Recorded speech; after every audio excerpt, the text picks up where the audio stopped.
Dando sequência ao nosso estudo do livro Liceu da Mediunidade, Carlos Bacelli, Paulino Garcia. O drama de Eupídio. Com a voz um tanto embargada, Eupídio desabafou com o mentor. De quando em quando fico triste, refletindo na oportunidade que perdi. O senhor sabe, não é fácil conviver com remorso. Eu não soube aproveitar a bênção que me foi concedida.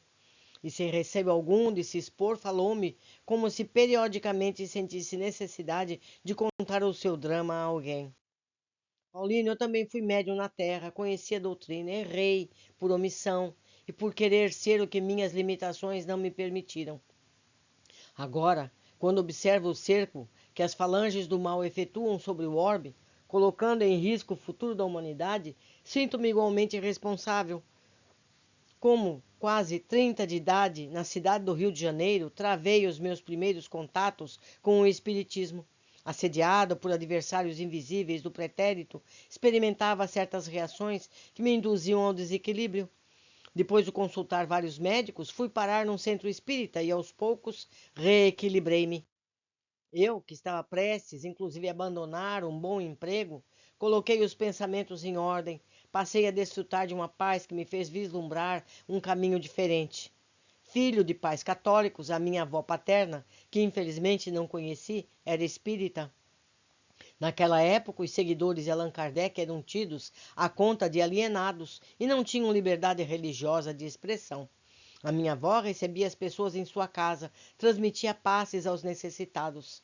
Ao que pude constatar mais tarde, era excelente médium de cura e ainda clarividente. Eu não sei explicar a origem de um antigo exemplar de O Evangelho segundo o Espiritismo que encontrei entre os seus objetos dentro de uma caixa de sapatos, pois ela mal sabia assinar o próprio nome.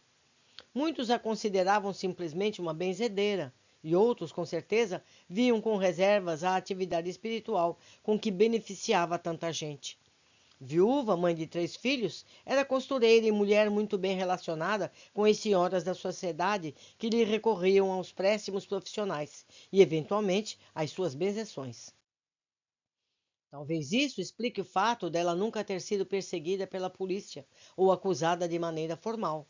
Em uma das sessões mediúnicas que a compareci, o espírito da minha avó, que havia desencarnado há 20 anos, conversou comigo através de um médium que nada sabia dos meus conflitos e angústias. Durante toda a comunicação que se deu pela psicofonia, chorei copiosamente, escutando as orientações e conselhos. Naquele dia em diante, minha vida se transformou. Comecei a ler, consegui alguns livros emprestados, adquiri outros na livraria da Federação Espírita Brasileira e os devorava. No entanto, não sei dizer o que, aos poucos, fui tomando conta de mim.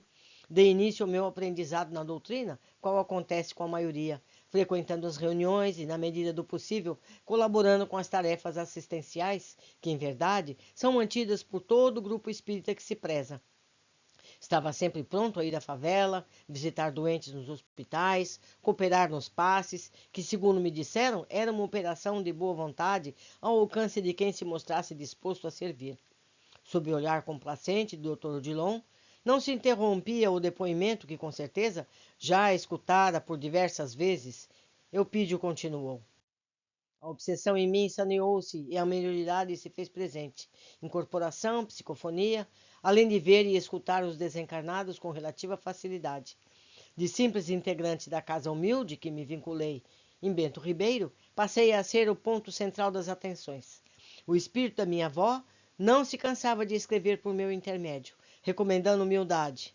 Eu imaginava que ela estivesse prelecionando aos demais participantes do grupo e não para mim, que, tomado pela fascinação, comecei a crer que fosse um missionário e que, pela cultura que possuía, concluí o colegial e sabia falar inglês e o castelhano, trabalhando numa empresa de exportação recém-instalada no Rio de Janeiro.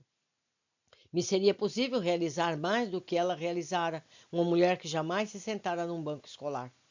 Com os meus conhecimentos, que hoje reconheço eram extremamente precários, e as faculdades mediúnicas que em mim se mantiveram, dominei os companheiros encarnados e fazia ouvidos moucos aos alertas que não paravam de chegar do mundo espiritual. Anulei os demais medianeiros, centralizei o poder e nada mais se fazia sem que eu fosse consultado ou os espíritos por meu intermédio. Para contar a história, digo-lhes o seguinte, confessou-me pesaroso. Eu não me contentei em ser um médium comum, e acredito mesmo que muitos medianeiros do mundo padeçam dessa síndrome de grandeza espiritual, que os afasta do bom senso e da autocrítica, porquanto sem que aprenda a criticar-se, nenhum médium se sustenta em pé.